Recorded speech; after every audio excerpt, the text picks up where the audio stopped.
And now, I would like to invite our next keynote speaker, Dharmesh Jani from Meta, who will be talking about the silicon dreams towards the AI Singularity. Please welcome DJ.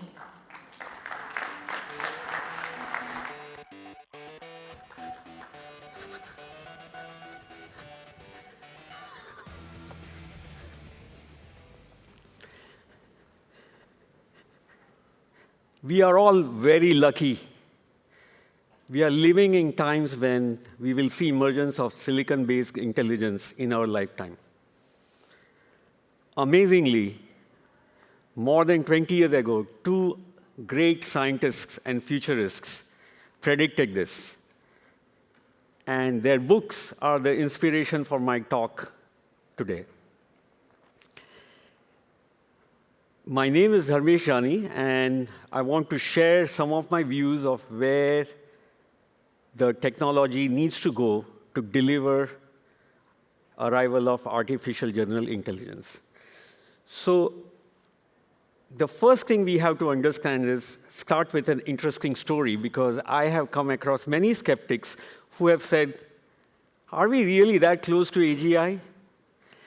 In 1903, New York Times published a story which said that humans will not take a flight for over a million years, 1903. 69 days later, first flight took place from Kitty Hawk. So the future is closer than we think. And this concept of AI singularity is basically, needs to be first defined, because a lot of people have a lot of views about AI singularity. And one of the ways in which I think of the definition is, here I am standing in front of you, talking with all of you, you are interacting with me, and we are all interacting on multiple levels of modality. Imagine if you are able to do the same thing with silicon-based intelligence.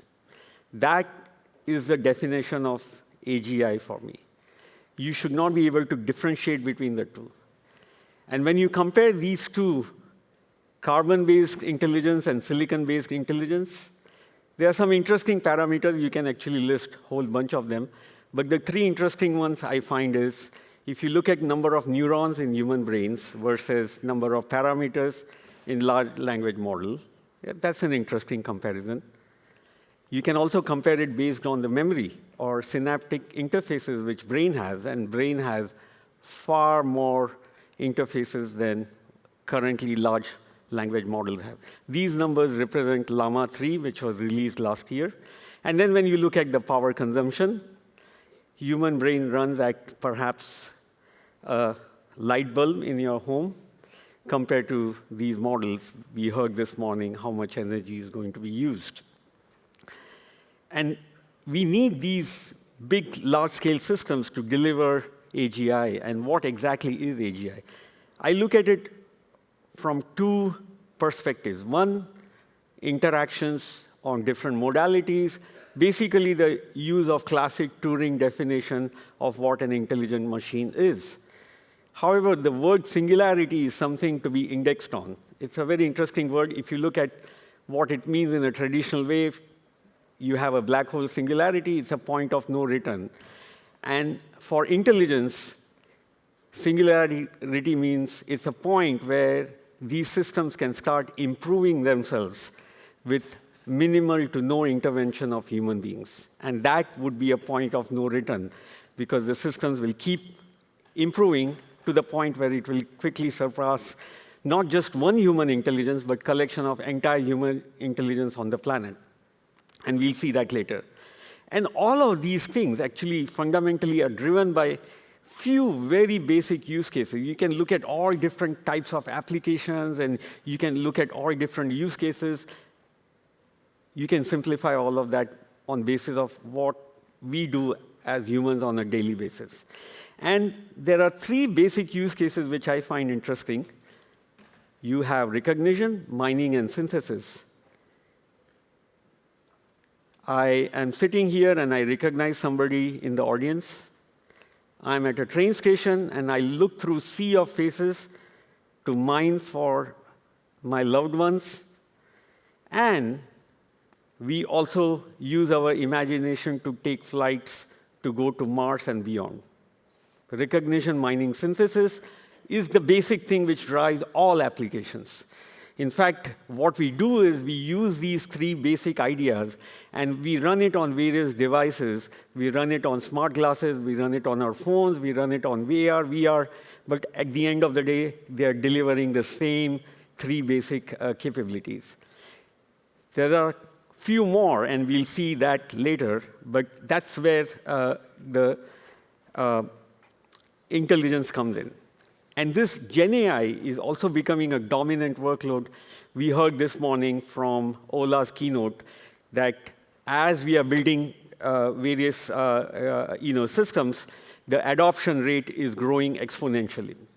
If you look at when was it Facebook took or Meta took 200 million users, it was 4 years, 6 months. Instagram was much faster, 2 years, 6 months.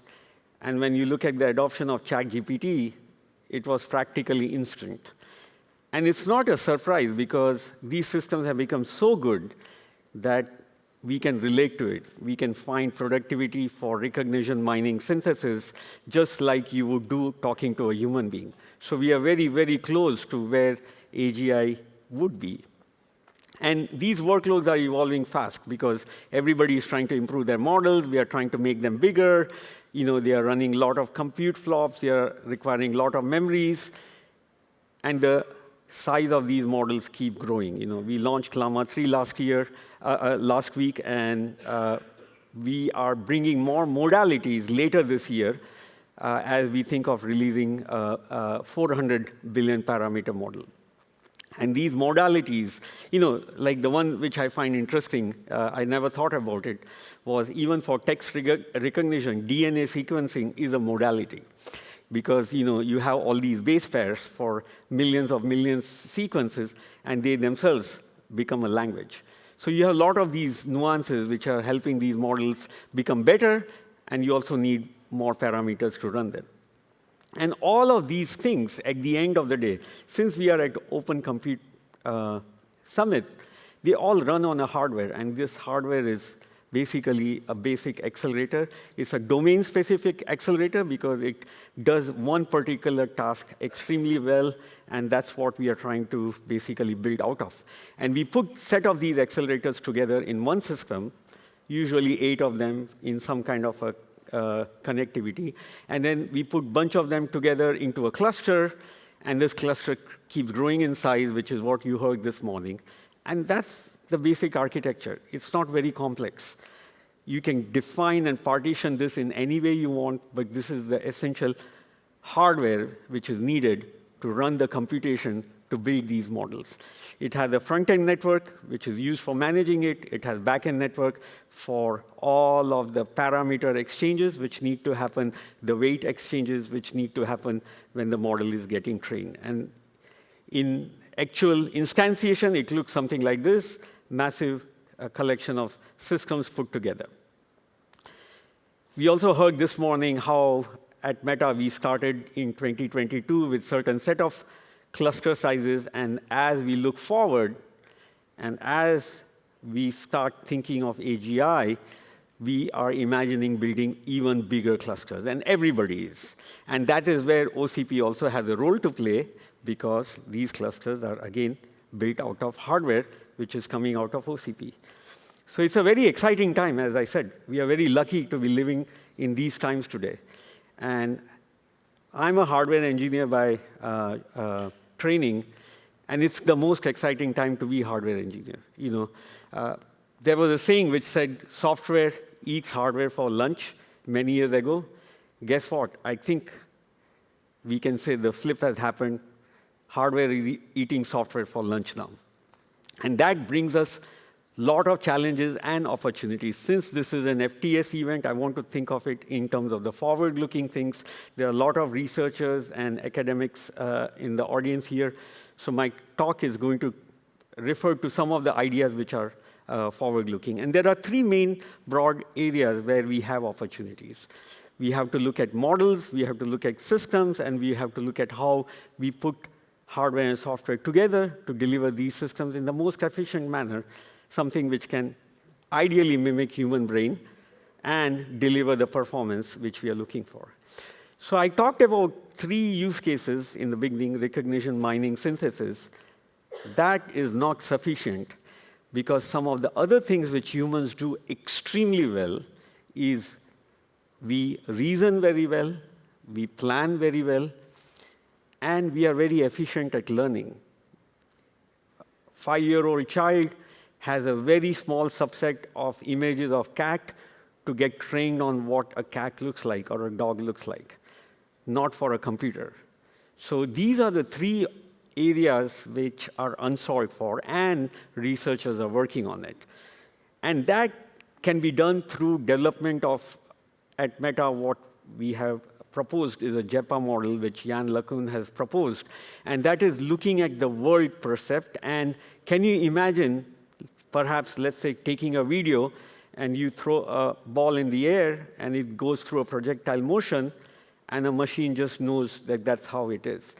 When we grow up, we know that the gravity is always operating with certain function without even knowing that it's an inverse square law or whatever it is. When you are playing baseball or tennis or whatever it is, you're using all the physics without even thinking about it.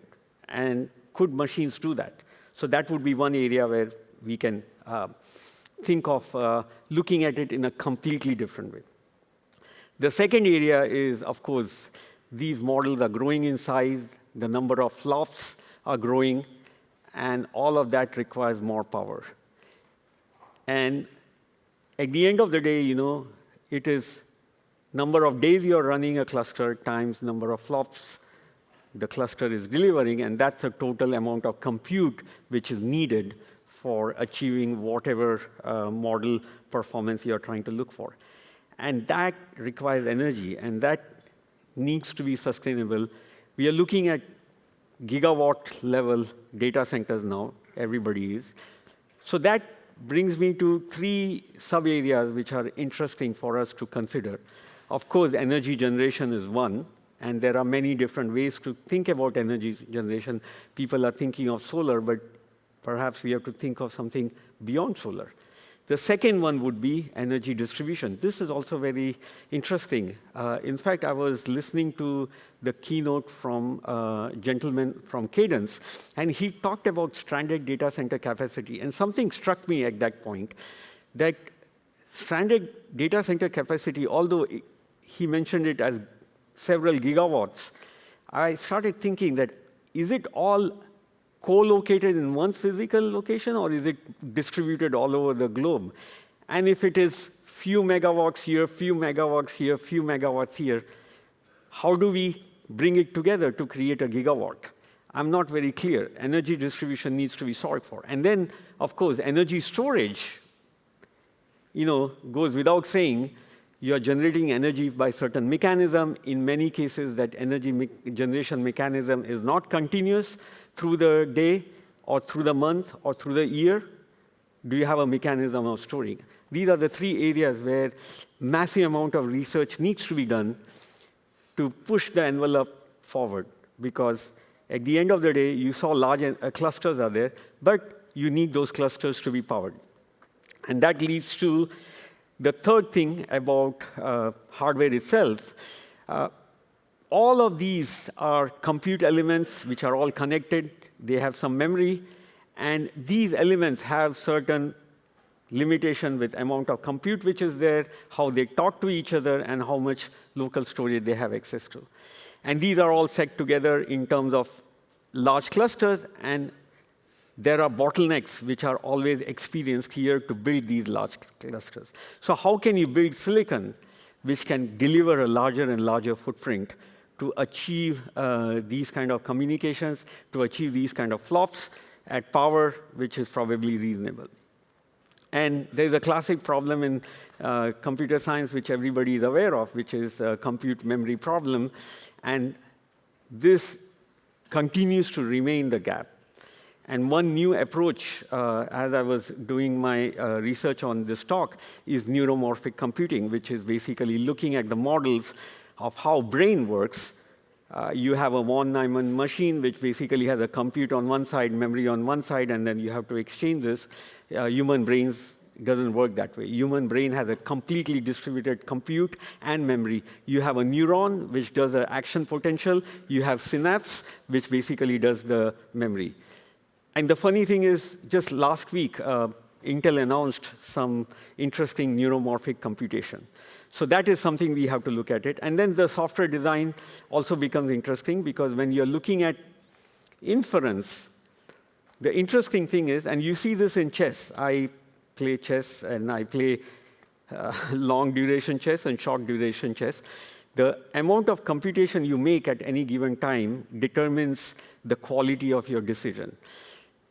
Daniel Kahneman, in his book, Thinking Fast and Slow, talks about System 1 and System 2. Many of you are probably familiar. Sometimes we make snap judgment. Sometimes we stop, and we take long time to make a judgment. That determines the quality, and that happens to machines also.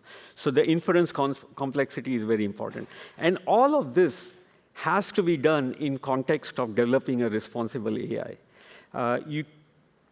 We are very much working at a level of a hardware abstraction, but many of you probably may have thoughts of doing research at higher layers of stack, and responsible AI is one extremely exciting area. In fact, Meta has launched an alliance called AI Alliance with around 300 companies, and they are all geared towards developing a responsible AI. And that means having data sets which are clean. Hopefully, you don't have biases there. And then you are evaluating for content and everything. There's a project called Purple Llama. You can look it up and learn more about what it means. And all of this has to be done in context of basically open source. You have to have models which are open source. You have to have a hardware system which is open source. And you have to have tools for developers to basically develop systems around them. Again, since we are at Open Compute, it's very exciting to see the initiative for open AI systems, which OCP has launched, where the goal is to at least start with the hardware stack, and can we open it up. And Ola went into great detail in Meta keynote on what are the basic initial areas which we should target for open source. So we are arriving at the sixth epoch. Again, this is based on what Ray Kurzweil has mentioned more than 20 years ago. Amazing futurist. And his times are exactly matching where we are. And this was the time he predicted when neural network was not even a normal vocabulary. So it just blows my mind that this individual was able to see that far ahead. Collection of humans, intelligence, is going to happen in our lifetime. You know, we have already a supercomputer in our pocket, which has more compute than a supercomputer in 1970s or 80s.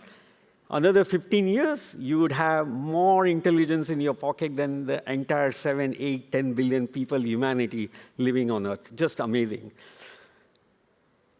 And that is the future we want to aspire for. Many of you might say, I'm not quite sure. We have so many challenges. We may not be able to get there. Guess what? Challenges is what drives engineers. We thrive on challenges. The more difficult the problem, the more we are going to work on it. And always remember, objects in mirror are closer than they appear. Future might be closer than it appears. We are going to get to the point where we will develop a machine which can answer all the questions you can ever imagine. And it's going to happen in our lifetime. And just remember, we do not want to make the same mistake of New York Times 1903 headline that, it's going to take a million years. It might take a lot less than that. Thank you very much. Thanks so much, DJ. I would like to welcome our next speaker. And before DJ, do we have any question for DJ? We have time for a very quick, brief question, and you have the microphone over here.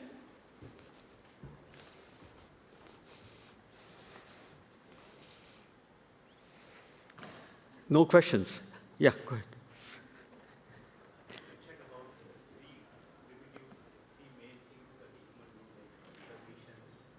Do we have a mic? I'm not able to hear you.